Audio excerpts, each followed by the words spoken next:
দেখো, মডিউলাস অপেক্ষক বা সংক্ষেপে মোড অপেক্ষক এই সংক্রান্ত ডেরিভেটিভের সমস্যাগুলিকে নিয়ে আজ আমি আলোচনা করছি। এই সমস্যা তিনটি একাদশ শ্রেণীর এসেন্ডের বইতে রয়েছে এবং এই সমস্যাগুলির সমাধান খুবই সহজ পদ্ধতিতে কেবলমাত্র দুটি স্টেপের মাধ্যমেই দেয়া যাবে। তো আমি যে নিয়মে এই সমস্যাগুলির সমাধান করব তার জন্য প্রথমেই একটি সূত্র এবং তার প্রমাণটি দেখে নাও। মনে করো এফএক্স অপেক্ষকটি মোডেক্স অপেক্ষক হিসাবে আছে, সেক্ষেত্রে f'(x) এর মানটিকে আমি দুটি সহজ পদ্ধতিতে নির্ণয় করে দেখাচ্ছি এবং এটিকেই তোমরা সূত্র হিসাবে মনে রাখবে। তাহলে প্রথম পদ্ধতিটি দেখো। প্রথমেই দেখো, যেহেতু আমরা জানি যে মডুলাস অফ x সমান √(x²) হয়, কারণ √(x² সমান mod x, এটি তোমরা জানো। তাছাড়া এটি নবম শ্রেণীর বইয়েতেও রয়েছে যে √(x² সমান mod x হয়। তাহলে এখন যেহেতু এই এফএক্স অপেক্ষকটির মধ্যে মডিউলাস অপেক্ষকটি নেই, সুতরাং আমরা এখন সাধারণ নিয়মেই f'(x) এর মানটি নির্ণয় করতে পারবো। এক্ষেত্রে x² কে যদি x হিসাবে ভাবা হয় তাহলে √x এর ডিফারেন্সিয়েশনের সূত্র ব্যবহার করতে হবে। √x এর ডিফারেন্সিয়েশনের রেজাল্ট হয় 1/2√x। এটি অনেক ক্ষেত্রেই মনে রাখলে সুবিধা হয়, কারণ x⁻1² এর ডিফারেন্সিয়েশনের ভ্যালু 1/2 ইনটু x⁻−1/2, তার মানটি 1/2√x। তাহলে এক্ষেত্রে f'(x) এর রেজাল্ট হবে, এখানে x² কে যেহেতু x ভাবা হয়েছে, অতএব এর ডিফারেন্সিয়েশনের রেজাল্ট হবে 1/2√x², এই নিয়মে। আর x² টাকে যেহেতু x ভাবা হয়েছে, সুতরাং এর ডিফারেন্সিয়েশন করে পাওয়া যাচ্ছে 2x। তাহলে f'(x) এর মান আমরা এটি পেলাম। এখন এই 2 দুটিকে ক্যান্সেল করার পরে আবার যদি এই √(x² এর স্থানে mod x বসিয়ে দেওয়া হয়, তাহলে সেক্ষেত্রে f'(x) এর মানটি হয় এটি। এবং এক্ষেত্রে এই রেজাল্টটি থেকে দেখে খুব সহজেই বলা যায় এই f'(x) এর অস্তিত্ব থাকবে যদি এর হরটি নট ইকুয়াল টু 0 হয়। হর নট ইকুয়াল টু 0 মানে এখানে x নট ইকুয়াল টু যদি 0 হয় তবেই f'(x) এর অস্তিত্ব থাকবে। তাহলে fx সমান mod x হলে f'(x) এর রেজাল্ট হয় x/mod x যখন x নট ইকুয়াল টু 0। তো এই রেজাল্টটিকে আবার আরো একরকম ভাবে লেখা যায়। দেখো, আমরা যদি এই ভগ্নাংশটির লব হরকে mod x দিয়ে গুণ করে দিই, তাহলে লব এবং হরেতে mod x দিয়ে গুণ করলে হরে এসে যাবে mod x তার হোল স্কয়ার এবং লবে এসে যাবে mod x। সেক্ষেত্রে যেহেতু তোমরা জানো যে মডুলাস অফ x তার হোল স্কয়ার মানেই x², অতএব আমরা এটির স্থানে x² লিখতে পারবো। সেক্ষেত্রে x আর x² ক্যান্সেল হয়ে এক্ষেত্রে রেজাল্ট হয়ে যাবে mod x/x।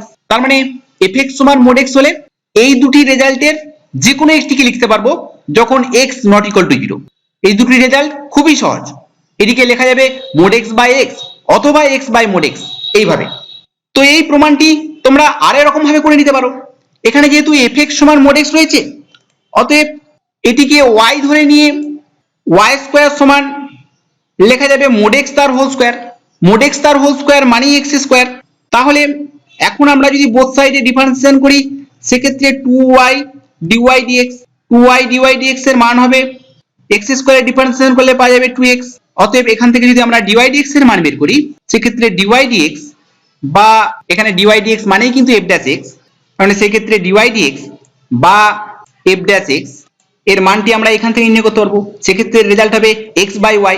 তাহলে x divide by y, y মানে কত না y মানে mod x। তাহলে এখান থেকে খুব সহজেই প্রমাণ করা গেল যে f'(x) এর মানটি x/mod x যখন x নট ইকুয়াল টু 0। এই সূত্রটির সাহায্য নিয়ে আমরা মডিউলাস জাতীয় যে কোনো অপেক্ষকের ডিফারেন্সিয়েশনের রেজাল্ট খুব সহজে লিখে নিতে পারবো। উদাহরণ হিসেবে দেখো, যদি fx সমান এই রকম থাকে, fx সমান মডুলাস অফ x মাইনাস, তাহলে f'(x) এর মান নির্ণয় করার জন্য আমরা প্রথমে x-2 কে x হিসেবে ভাববো।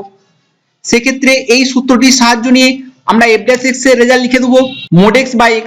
mod x বলতে এখানে modulus of x-2, modulus of x-2 divide by x-2, এখানে mod x/x হলো ইনটু যেহেতু x-2 কে x ধরা হয়েছে, অতএব x-2 এর ডিফারেন্সিয়েশন করে তার রেজাল্ট 1ই হবে। সেক্ষেত্রে f'(x) এর মান কিন্তু এটি হলো।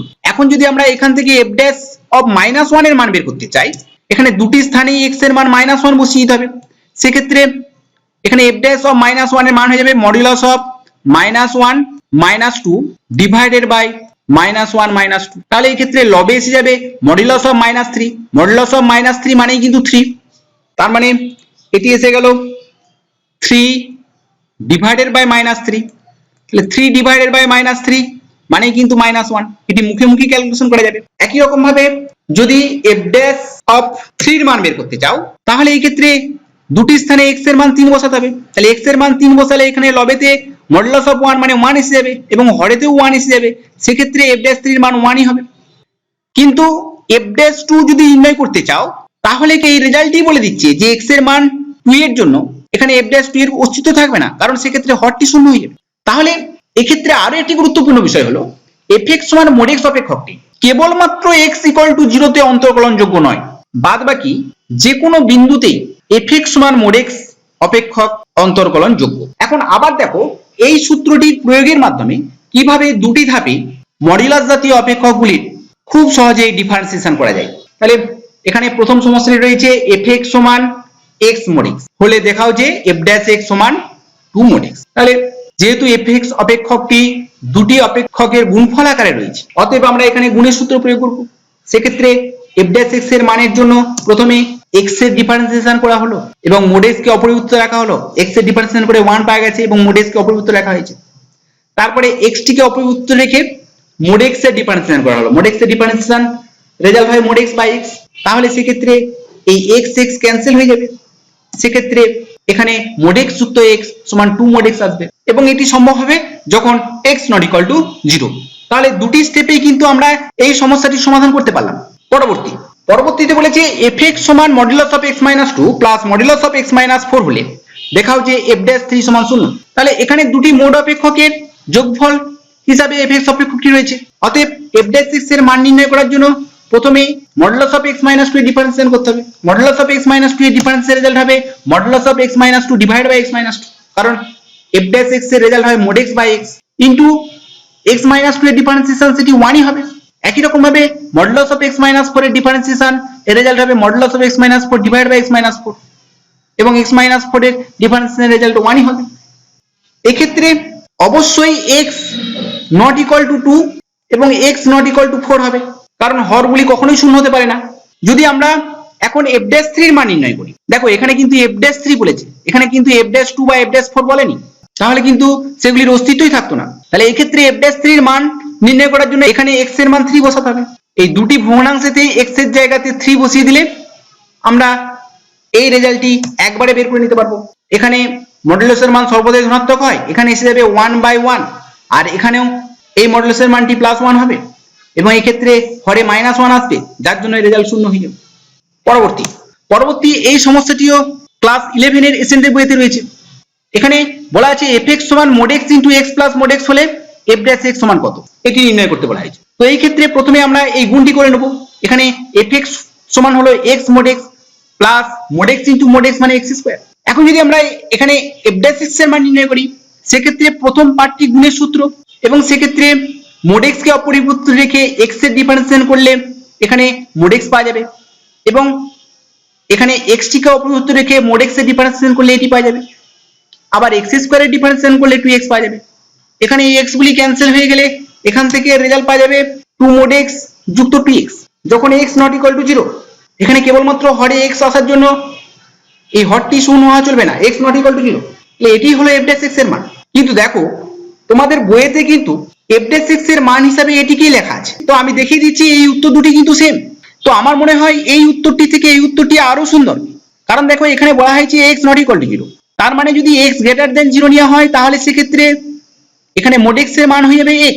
তাহলে x > 0 হয়ে গেলে এর রেজাল্ট হয়ে যাবে 2x যুক্ত 2x মানে 4x। আবার x < 0 হয়ে গেলে এই mod x এর মান -x হয়ে যাবে, সেক্ষেত্রে -2x প্লাস 2x মিলে 0 হয়ে যাবে।